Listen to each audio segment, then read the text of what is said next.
اعوذ باللہ من الشیطان الرجیم، بسم اللہ الرحمن الرحیم۔ السلام علیکم ناظرین، اشرف عاصمی ایڈوکیٹ آپ کی خدمت میں حاضر۔ ناظرین اکرام، لاہور ہائی کورٹ کا ایک فیصلہ ملزم کی ضمانت کے حوالے سے تھا، اور اس میں جو ٹاپک ہے وہ ہے کہ دو سگی بہنوں کو ایک ساتھ نکاح رکھنے کا معاملہ تھا۔ اس کیس کے حوالے سے جب ہم بات کرتے ہیں تو دو ایشو اس میں ڈسکس ہوتے ہیں کہ کیا ایک ہی وقت میں دو سگی بہنوں کو نکاح میں رکھا جا سکتا ہے۔ دوسرا ایشو یہ تھا کہ کیا ایسی طلاق یافتہ بیوی جو کہ وہ ابھی عدت میں ہو تو اس کی بہن یعنی سالی کے ساتھ نکاح کی گنجائش ہے۔ ناظرین کرام، 11 اگست 2023 کو شیخ پورہ کے تھانہ صدر میں صابر علی جو شکایت کنندہ ہے اس نے رپورٹ کی کہ اس کی بہن حمیرہ بی بی کی شادی آج سے 9 سال پہلے ایک شخص مصور حسین کے ساتھ ہوئی اور اس کے 2 بچے بھی ہیں، لیکن 30 جولائی 2023 کو مصور حسین یعنی میرے بہنوئی نے میری چھوٹی بہن سمیرہ بی بی جس کی عمر 18 سال تھی اس کو زیادتی کی اور زبردستی شادی کی، گھر سے اغوا کر لیا، جس پر پولیس کی جانب سے تعزیرات پاکستان کی دفعہ 365 کے تحت مصور حسین کے خلاف مقدمہ درج کر دیا۔ صابر علی جو شکایت کنندہ تھا اس کے مطابق مصور حسین کی دوسری شادی نہ صرف غیر قانونی ہے بلکہ شریعت کے بھی منافی ہے، کیونکہ شریعت کے مطابق ایک ہی وقت میں دو سگی بہنوں کو ایک ہی شخص کے نکاح میں رکھنا حرام ہے۔ دوسری طرف ملزم مصور حسین کے مطابق اس نے کوئی جرم سازی نہیں کیا، کیونکہ اس کے مطابق اس نے 10 جولائی کو حمیرہ بی بی کو طلاق دے دی تھی، جبکہ 17 جولائی کو اس نے حمیرہ کے ساتھ نکاح کیا ہے۔ دوران تفتیش اس نے صرف نکاح نامے بلکہ طلاق کے متعلق بھی کاغذات مہیا کیے۔ ہائی کورٹ نے فیصلے کی ابتدا اپنے سامنے جو سوالات تھے اس میں جو سوال نمبر 1 تھا، ایشو تھا، اس میں اپنے فیصلے کا آغاز کیا کہ کیا ایک ہی وقت میں دو سگی بہنوں کو نکاح میں رکھا جا سکتا ہے۔ عدالت نے اس سوال کے جواب میں اپنے تفصیلی جو ڈیٹیل ڈسکشن کی، اس میں کہا کہ نکاح کی تعریف اور نکاح کی حقیقت کیا ہے۔ اس ضمن میں یہ قرار دیا کہ نکاح صرف ایک سماجی بلکہ مقدس معاہدہ ہے۔ اس کے بعد عدالت نے غیر ازدواجی تعلقات کی حرمت پر اسلامی نقطہ نظر سے ایک خوبصورت ڈیٹیلڈ بحث کی اور اس کو اسلام کے بنیادی اصولوں کے خلاف قرار دیا۔ نکاح کی تعریف، حقیقت اور اہمیت کے بعد عدالت نے ان محرکات کی بات کی اور اس حوالے سے لاہور ہائی کورٹ کے ایک مشہور فیصلے افتخار نذیر خان کیس کا حوالہ دے کر لکھا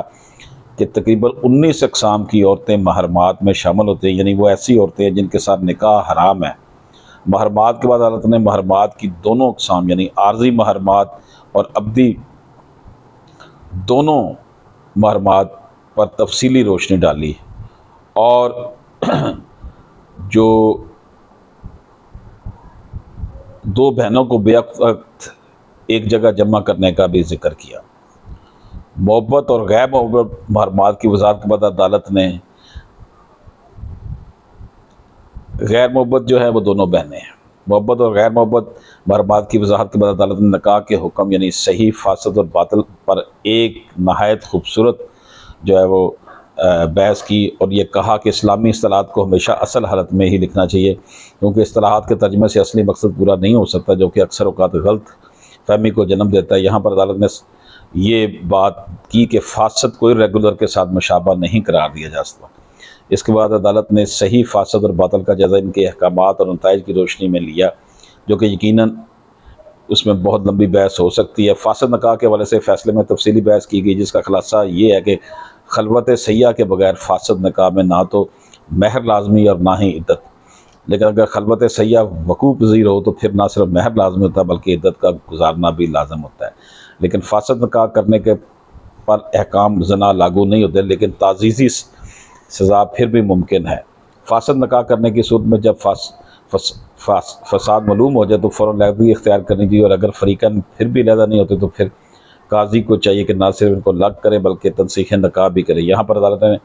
نہ صرف ہدایہ، کنزل دائق، وقایا اور محمد اللہ کا بھی حوالہ دیا ہے۔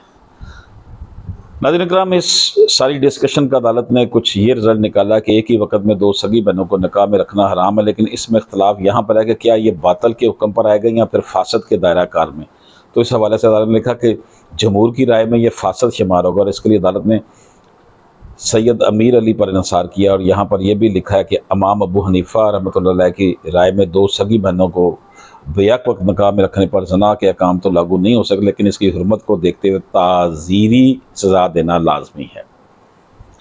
ناظرین کرام، اس کے بعد عدالت نے دوسرے ایشو کی بات کی کہ کیا کسی ایسی متعلقہ بیوی جو کہ وہ ابھی عدت میں ہو تو اس کی بہن یعنی سالی کے ساتھ نکاح کی گنجائش ہے۔ اس سوال کا جواب عدالت نے طلاق اور اقسام میں طلاق سے کیا ہے، جن میں طلاق احسن، حسن اور بدعی کا ذکر عدالت نے تفصیل کے ساتھ کیا، اور اس کی سمری یہ ہے کہ طلاق تب تک تکمیل تک نہیں پہنچتی جب تک عدت مکمل نہ ہو جائے، اور اس ضمن میں عدالت نے وفاقی شرعی عدالت کے مشہور زمانہ فیصلے محمد عارف بنام ریاست کا بھی تفصیل کے ساتھ ذکر کیا ہے۔ ناظرین کرام، عدالت نے اس کے بعد موجودہ کیس کی طرف واپس تفصیل کے ساتھ بات کی کہ چونکہ مصور پر الزام ہے کہ اس نے بیک وقت 2 سگی بہنوں کو نکاح میں رکھا، جس کے جواب میں ملزم کا کہنا ہے کہ اس نے اس سے پہلے حمیرہ کو طلاق دی ہے اور اس کے بعد سمیرہ کے ساتھ نکاح کیا، لیکن چونکہ دوسرا نکاح عدت ختم ہونے سے پہلے ہوا ہے تو اس لیے یہ فاسد ہے اور اس پر فوجداری سزا تعزیر کی شکل میں لاگو ہوتی ہے۔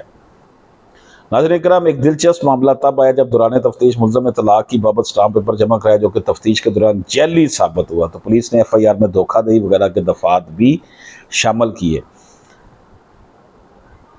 تفصیلی بحث کے بعد عدالت نے ملزم کی درخواست ضمانت کو خارج کر دیا۔ ناظرین کرام، یہ کرمنل مسیلینس نمبر 67328/B/2023 میں نریٹ کیا گیا ہے، جسے جسٹس طارق سلیم شیخ صاحب نے اس کیس کو سنا اور ملزم کی ضمانت خارج کر دی گئی،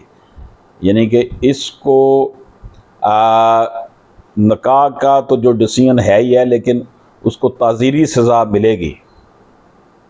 تو 2 بہنوں کو اکٹھا نکاح میں نہیں رکھا جا سکتا ایک دم، کیونکہ ابھی عدت بھی پوری نہیں ہوئی تھی۔ اجازت دیجیے، اللہ حافظ۔